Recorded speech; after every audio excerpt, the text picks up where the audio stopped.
Hi, this is Janet Gerson-Siegel, and I'm the Lonely Writer. This is serious social media help for the independent writer who is a person who does not yet have an agent. I am a master's degree candidate at Quinnipiac University, and this is my capstone project. Today I'm going to be talking about optimizing Twitter, because you're already on Twitter now and we need to know how to make it work best for you. First thing you want to do is talk about lists, and I realize there's a lot of numbers on this particular slide, but what essentially we're talking about is a ratio of people you're following to people who follow you. When you are new, you tend to follow a lot of people, and you usually don't have a lot of people following you. There's nothing wrong with this, but you don't look like a thought leader.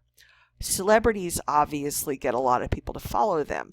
So if you're not a celebrity, and I'm assuming you're not, then you need to do something else. And you need to kind of balance this ratio a bit, because there are people who are going to be more interested in following you if your ratio is improved. They may not even realize that that's what they're using to kind of judge your thought leadership on this, but it is still there.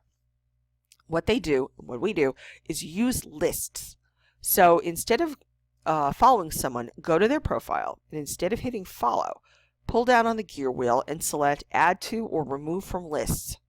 Your lists will show up, and if you don't have any lists, you'll be prompted to make one. And you can add somebody to several lists at a time or make a new one, and you can also decide whether you want the list to be public. If you go to your own profile, and I don't mean through the settings, you just click on your name and you go to the profile, you'll see whose lists you are on. So why use a list rather than follow? You will get the same people's tweets in your stream, so you still see what they're doing. The only difference you've got really is that your ratio improves, and you will not be able to direct message someone who you are not following but is on a list. But I got news for you. Celebrities are not going to allow you to direct message them anyway. So if you want to follow celebrities, put them on a list. It won't mess with your ratio, and you won't lose out on anything. And you can always follow other people's lists, by the way. Now, who to follow?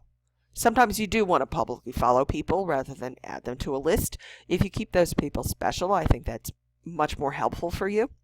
I personally tend to keep my friends as open follows, and then the more business-related stuff, such as following an agent or a publisher, I tend to put more onto lists. And that also keeps people from seeing if I'm following several competing agents. I can keep that private.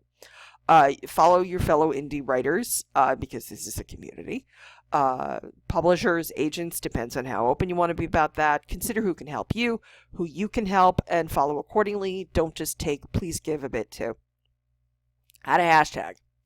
Hashtags are really just a means of searching on Twitter, and if you hashtag something as, say, am writing, and you click on that, then you're led to a slice of Twitter, which is not just people who you follow or have on lists, it's anybody who uses it.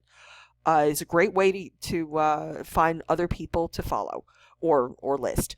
They don't look so good if you use lots of them, or if they're really long, or you use 3 of them. Something really long like I love puppies and dolphins and unicorns, nobody's using that. It's silly. But if you change that to something shorter like I love puppies, it's going to be a bit more popular. Do not overdo it. Like I said, don't use more than 3 hashtags on a post. It looks amateurish. It looks like you think you're on Instagram. Do not use the MSWL manuscript wish list hashtag in responding, because that clogs the feed. Just respond directly to the inquiry. That is their instructions, not mine. Experiment by searching before you hashtag, please. Beware, because your innocent looking hashtag might already be co-opted from something else. Just do a search on things like never forget or I stayed because, and you'll know what I mean.